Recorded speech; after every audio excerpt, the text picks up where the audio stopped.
بسم اللہ الرحمن الرحیم۔ آج کی ویڈیو میں ہم جنت کے بارے میں بات کریں گے کہ جنت کے گھر کیسے ہوں گے، جنت میں پہلی غذا کیا ہوگی۔ جنت میں ابتدائی لمحات بہت ہی حسین ہوں گے جب جنتی جنت کے محلات ریشم، موتی اور سونے چاندی کے محل دیکھیں گے اور طرح طرح کے پھل دیکھیں گے، اور جب انشاءاللہ ہم اپنے عزیز و اقارب اور رشتہ داروں سے ملاقات کریں گے جو بہت پہلے ہم سے بچھڑ چکے ہوں گے، جب نیک اولاد اپنے ماں باپ سے ملے گی اور ماں باپ اپنی اولاد سے ملیں گے جو بچپن میں ہی فوت ہو چکے ہوں گے، جب ہم مریض کو صحت یاب دیکھیں گے، ایک بوڑھے کو نوجوان دیکھیں گے، اور کیسا حسین تما ہوگا جب ہم انبیاء اکرام سے ملاقات فرمائیں گے اور اپنی جاگتی آنکھوں سے فرشتوں کو دیکھیں گے، اور جب ہم نہر کوثر پر پہنچیں گے تو وہاں پر حضرت محمد صلی اللہ علیہ وسلم ہمارے استقبال کے لیے کھڑے ہوں گے اور ہمیں سونے کے برتنوں میں جام کوثر بھر بھر کر دیں گے جسے پینے کے بعد کبھی دوبارہ پیاس نہیں لگے گی،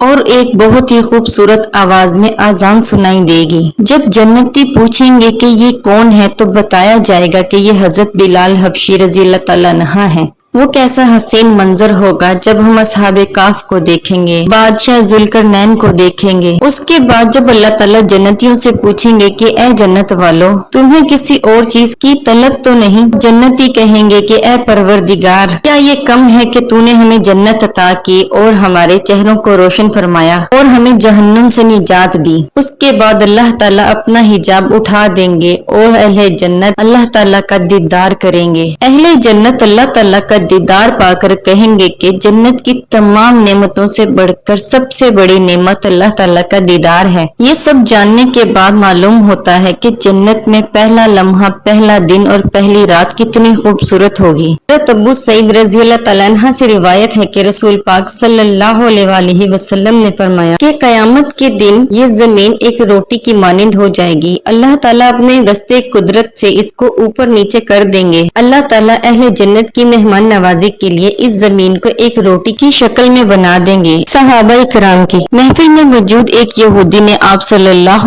علیہ وسلم سے سوال کیا کہ اہل جنت کے لیے یہ زمین ایک روٹی ہو جائے گی تو اہل جنت کے لیے سالن کیا ہوگا؟ پہلے تو آپ صلی اللہ علیہ وسلم یہودی کا سوال سن کر بہت ہنسے، یہاں تک کہ آپ کی داڑھیں مبارک نظر آنے لگی، اور پھر آپ صلی اللہ علیہ وسلم نے فرمایا کہ اہل جنت کے لیے کھانا با، لام اور نون ہوگا۔ تو صحابہ اکرام نے عرض کیا یا رسول اللہ یہ کیا ہے؟ تو آپ صلی اللہ علیہ وسلم نے فرمایا کہ یہ بیل اور مچھلی کے کلیجے کے ٹکڑے ہیں جن میں سے 70,000 آدمی کھانا کھائیں گے۔ ایک روایت کے مطابق عبداللہ بن سلام جو یہودیوں کے بہت بڑے عالم تھے، جب اس نے رسول پاک صلی اللہ علیہ وسلم کی مدینہ منورہ میں تشریف لانے کی خبر سنی تو وہ آپ صلی اللہ علیہ وسلم کی خدمت میں حاضر ہوئے اور کہنے لگا کہ میں آپ سے ایسے 2 سوال پوچھتا ہوں جو نبی کے سوا اور کوئی نہیں جان سکا۔ آپ بتلائیے کہ قیامت کی سب سے پہلی نشانیوں میں سے نشانی کیا ہے، اور دوسرا یہ کہ اہل جنت کی دعوت کے لیے سب سے پہلے کیا چیز پیش کی جائے گی؟ تو آپ صلی اللہ